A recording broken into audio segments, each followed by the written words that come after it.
I know a girl in Amsterdam. ஆம்ஸ்டர்டாமில் எனக்கு ஒரு மகளை தெரியும். அவள் தன்னுடைய இள வயதிலே மற்றவர்களால், தன்னுடைய சொந்தக்காரர்களால், தெருவில் வாழ்கிற வாலிபர்களால் அவலட்சணமாக நடத்தப்பட்டதினாலே அவளுடைய கற்பை பல நேரங்களிலே இழந்தாள்.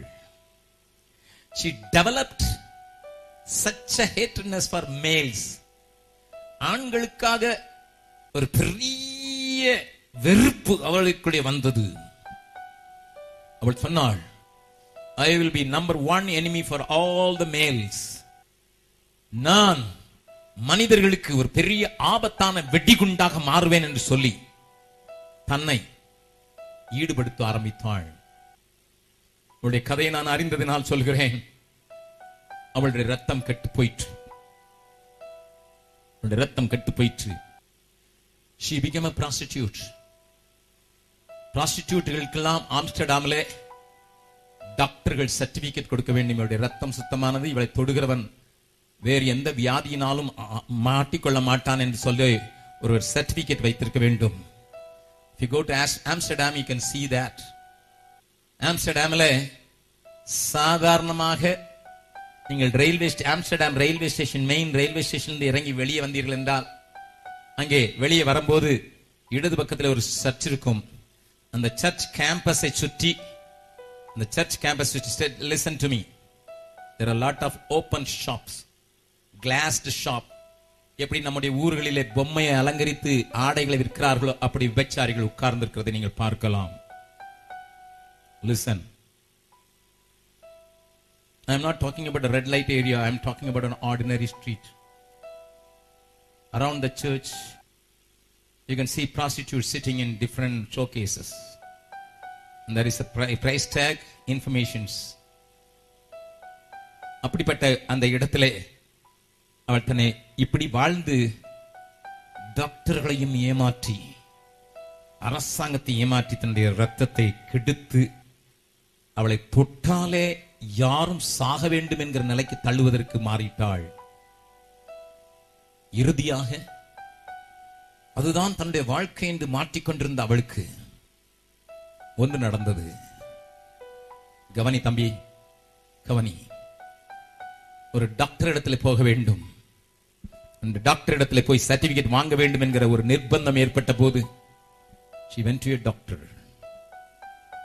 அந்த டாக்டர் அவளுடைய ரத்தத்தை சோதித்து பார்த்து அதிர்ச்சியாகி உட்கார்ந்து அவளை பார்த்து சொன்னார், Do you know you are a human atom bomb?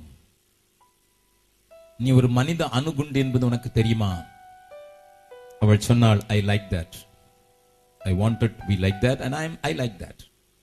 நான் அப்படி வாழ நினைத்தேன், அப்படி வாழ்கிறேன், சந்தோஷப்படுகிறேன். டாக்டருக்கு விளங்கி விட்டது.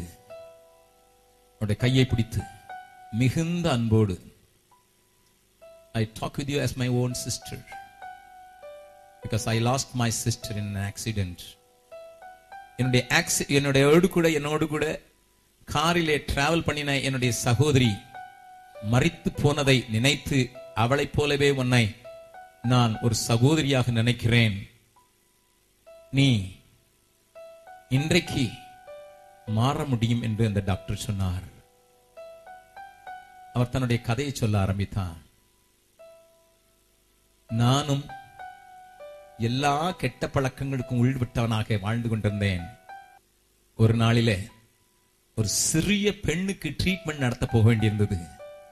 ஒரு 5 வயது பெண்ணுக்கு நான் ட்ரீட்மெண்ட் நடத்த போக வேண்டியிருந்த போது அவளை என்னை பார்த்து சொன்னாள், doctor, you may not be able to save me. என்னை நீர் காப்பாற்ற முடியாது, நான் மரிக்கிறேன். ஆனால் உம்மை நான் காப்பாற்ற முடியும் என்று சொன்னாள். எனக்கு அதிர்ச்சியை கொடுத்தது. 5 வயதான பெண் ஒரு டாக்டரை பார்த்து சொல்கிறாள், என்னை உம்மால் காப்பாற்ற முடியாது. I am under a terrible sickness. I know that I am going to die, but I can save you. டாக்டராகிய நான் புரிந்து கொள்ள முடியாத ஒரு காரியத்தை அவள் சொன்னாள். அந்த மரிக்கும் தருவாயில் 5 வயதிலே கண்ணிலே கண்ணீர் வர இயேசு எனக்காக செய்ததை அவள் சொல்லும் போது என்னை அறியாமலே கைகள் நடுங்க ஆரம்பித்தது.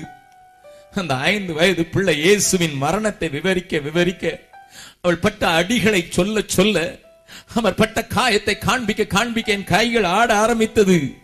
முதலாவது முறையாக கிறிஸ்து என்கிற ஒருவரை பற்றி ஐரோப்பாவில் இருக்கிற நான் கேட்கிறேன். கல்லூரியில் படித்த போதும் நான் ஒரு நாளும் இயேசுவை குறித்து அறிய விரும்பவும் இல்லை. அந்த 5 வயது பிள்ளை என் கையை பிடித்து எனக்கு ஒரு நல்ல ஜெபத்தை சொல்லிக் கொடுத்தாள்.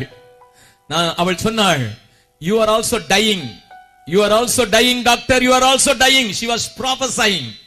என்னை கையை பிடித்து சொன்னால், நீர் மரித்துக் கொண்டிருக்கிறீர், நீர் மரித்துக் கொண்டிருக்கிறீர், but I can save you through the power of Jesus என்று சொல்லி அந்த சின்ன ஜெபத்தை செய்த போது எனக்குள் ஏதோ நடந்தது. அவள் சொல்லிவிட்டு மரித்து விட்டாள். அவளை காப்பாற்ற முடியவில்லை. ஆனால் நான் புதிய மனிதனானேன். அந்த இயேசு உன்னை மாற்ற வல்லவர் என்று சொல்லி இந்த சகோதரியின் மேல கை வைத்த போது ஒரு எலக்ட்ரிக் ஷாக் நடந்தது போல நடந்த அவளுக்கு இரத்த அணுக்கள் அனைத்தும் பூரணமாக மாற்றப்பட்டு இன்றைக்கு ஆண்டவருடைய பணியை விபச்சாரிகள் மத்தியிலே செய்து கொண்டிருக்கிறார். கரங்களை தட்டி ஆண்டவரை மகிமைப்படுத்தலாமா? She was a known prostitute, known human atom bomb. But the touch of Jesus through that doctor made her a powerful, powerful, powerful weapon. And she is making a difference in Europe. She never wanted to tell her name. Nobody knows her name. Because she is silently working among the prostitutes. And God has touched many lives through her. தம்பி, தங்கச்சி, எத்தன் என்னை உத்தமனாக்க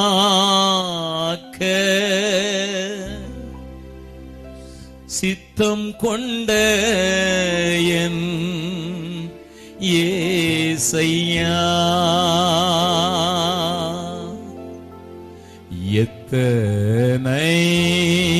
எத்தனைதான் துரோகம் நான் செய்தேன்,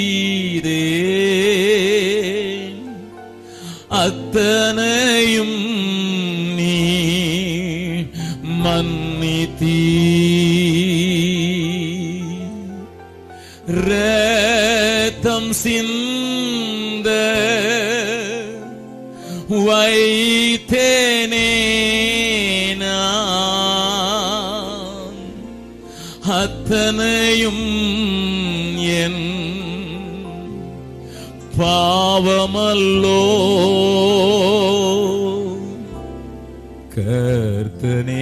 கர்த்தனேவும் அன்பு கீடாய் தத்தம் செய்தேனின் சேவைக்கே. உள்ளம் எல்லாம் உருகுதையோ உத்தமனை நீனை கையிலே,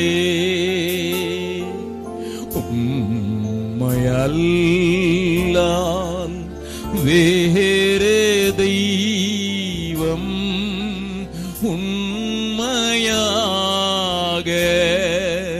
இல்லையே. கள்ளன் என்றும் தள்ளிடாமல் அள்ளி என்னை அணைத்தவா,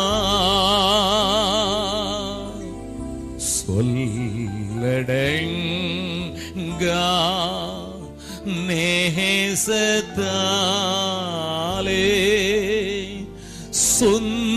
சொந்தமாக்கி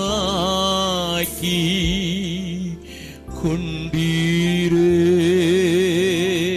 எல்லாரும் கண்களை மூடலாமா?